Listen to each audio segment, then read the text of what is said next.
Hey guys, Shawn here, and today doing a review of the Netflix original series, The Umbrella Academy, Episode 3, Extraordinary. There's gonna be spoilers in this, so go away if you haven't seen the episode yet. Come back when you have. I'm sure most people have seen the episode yet. I'm the one that's taking forever to get through the show. This episode was directed by Andrew Bernstein. Last episode was also directed by Andrew Bernstein. And the teleplay was by Ben Nadivi and Matt Wolpert, and this was their first time writing episodes for this show. So, I'm going to give a quick rundown of what happened in this episode, and then we'll move on from there to the characters. You know, standard procedure from what I've been doing for the last couple episodes.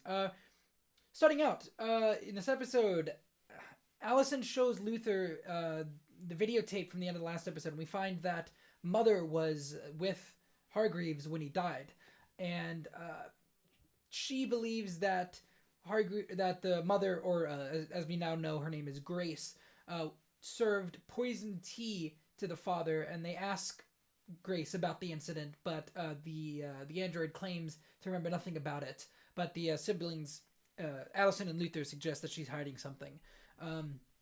Vanya struggles with her violin skills, and she and Leonard, the student from the last episode, get to know each other better. Number 5 starts an observation of the manufacturer of the prosthetic eye. The waitress at the donut cafe describes the umbrella tattoo of number 5 to Cha-Cha and Hazel, leading them to the Hargreaves house.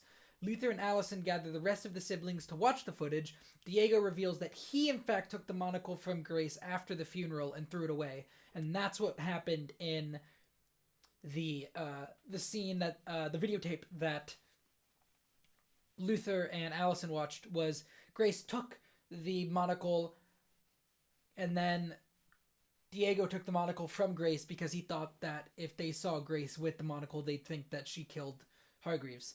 The siblings disagree on whether or not to turn off Grace for this. They still aren't 100% sure she didn't have any sort of involvement. Cha-Cha and Hazel then break into the Hargreaves house and attack Luther, Diego, Allison, and Vanya, but flee and kidnap Klaus when the siblings fight back. Diego, at the end of the episode, finally turns off Grace as she is totally oblivious of the fight and shows other malfunctions. So, that was the episode 3. That was the plot. So let's just get into what I liked and what I didn't really like about the episode. Starting with the characters. As always, number 1, Luther. This episode was another stinker for me with Luther. He still hasn't been given a chance to shine. I did like the scene of him talking to Five in the van that Five stole, and them both kind of teaming up against Klaus. That was pretty funny. He also had one good moment at the end when everyone saw what he actually looks like underneath his big jumpsuit thing he wears. And I'd be interested to see how he looks like that. I'm assuming that Hargreaves experimented on him, but I don't know that for sure. But I'm interested to see what they do with that. Diego had some really good moments this episode. I really liked Diego in this episode. I really enjoyed his relationship with Grace and his reluctance to turn her off, and I'm even happier that they didn't drag it out for a few episodes like they easily could have. That's a thing that I really love about these 10-episode, 8-episode, 13-episode series. Plot lines don't get dragged out as long as they do in, say, 22-episode series on cable. So, I also really like the flashback scene. The flashback scene to when they were kids, showing Mom help Diego get over this, speech impediment that he has, and then that is called back to at the end of the episode when he has to turn her off at the end of the episode. So yeah, a strong episode for Diego. Allison was also pretty bad episode for Allison. We did see some scenes of her having grown from the interactions from the last episode, which was nice. But really, at this point, I have a feeling that we're going to get a Luther and Allison episode later on, since their storylines seem to be pretty much completely intertwined and almost entirely separate from everybody else's. So, I'm going to move on from her to Klaus. Klaus was good in this episode, but didn't have a lot going on, which is the first time I think that he's been kind of underused in the show. Ben continues to be the best part of the Klaus scenes, and I love him kind of trying to interact with the other siblings through Klaus, and Klaus just being like, shut up, no, don't talk, you're not here. And I do hope that eventually in the show the others are going to catch on to what's going on, because that would be great. And Klaus getting kidnapped at the end was good. I like that. And he kind of deserves it because he just was completely ignorant during the entire fight, doing absolutely nothing. I'm excited to see where they go with that. Five is continuing to be the most interesting character to me. I think the actor is doing a great job with the more difficult scenes that he's being given, and I very much enjoy the mental characteristics of Five and how traumatized he is. It's very interesting, and I really love this scene when he thinks that he's back in the future and he starts to freak out.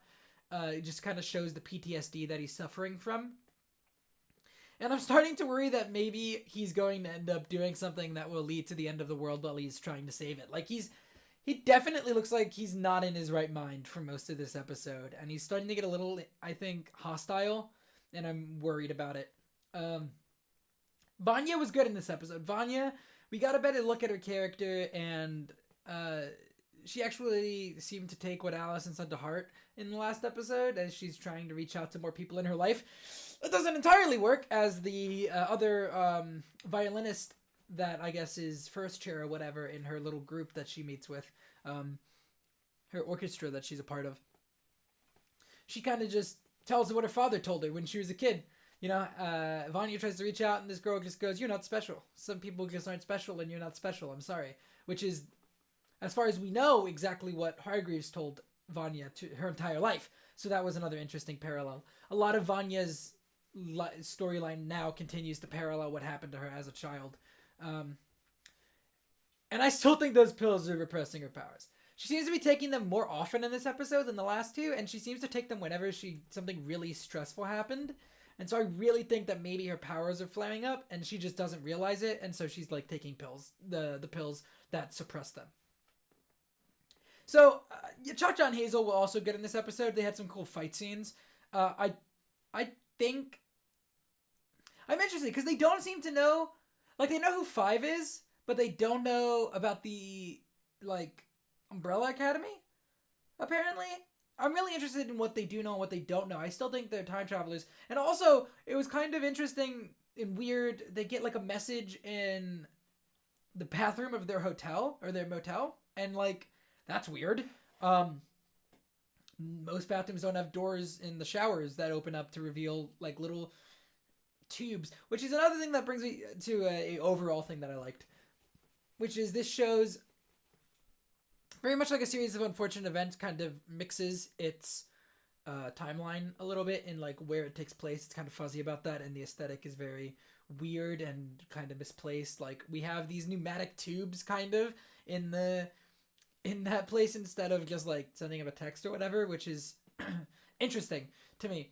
That's about all I had for Cha-Cha and Hazel. They're fine characters. They're not the most fascinating to me. I think the guy, I don't remember which one is the guy. I don't remember what the name of the guy is, but he seems to have some sort of a crush on the donut lady, which was, I guess, interesting character development for him in a way. Overall, the first thing I noticed in this episode was that I continue to love how they put the title somewhere in the beginning of the episode, like they hide it. They don't hide it really. It's usually pretty blatantly obvious, but I like this time there was just a bunch of umbrellas and one opened up and it said the Umbrella Academy on it, and I really liked that. And the fight scenes were a lot better this time. The first one in the lounge room was not very good, but then when they broke into individual fights, with the fight going on downstairs and the fight between Luther and the guy of Cha-Cha and Hazel, I don't remember which one the guy is, that was a lot better. Those fights were a lot better than anything we'd seen in the last couple episodes. So I'm really enjoying that. I think that's all I've got for this episode, to be honest. I can't really think of anything else. I still don't trust, I think his name's Jonathan, isn't it? Leonard. I don't know where I got Jonathan. Leonard. I still don't trust Leonard. He doesn't seem trustworthy to me. I'm interested to see where that goes. If I had to rank the episodes, which I'm going to because I've been doing it, I'd have to say my favorite has been episode 1. We only see each other at weddings and funerals, followed by this one, episode 3, Extraordinary, and then episode 2, Run Boy Run. And that's where we're at right now. Overall, I give this episode 7.5 out of 10, kind of somewhere around the same that I put the pilot at episode 1 at. So please like, comment, share, subscribe, any of those things. The podcast is at afkcast.podbean.com. That's Brendan and I, who he just put up a Punisher video. I think that will have been 2 days ago when this video comes out. Yeah, he and I get together once a week. We try to and talk for like hour and a half, somewhere around there, as long as we really can go for at this point. And we upload audio versions of most of our reviews on there, on that podcast, and obviously the longer podcast also goes up there. And there's also a video version of the longer podcast that goes up as a live stream on the channel. There's an iTunes link in the description for that. We also have a Twitch channel that we sometimes stream on, twitch.tv/AFKAllies404. So check us out anywhere around there. I hope to catch you guys next time. So see you next time.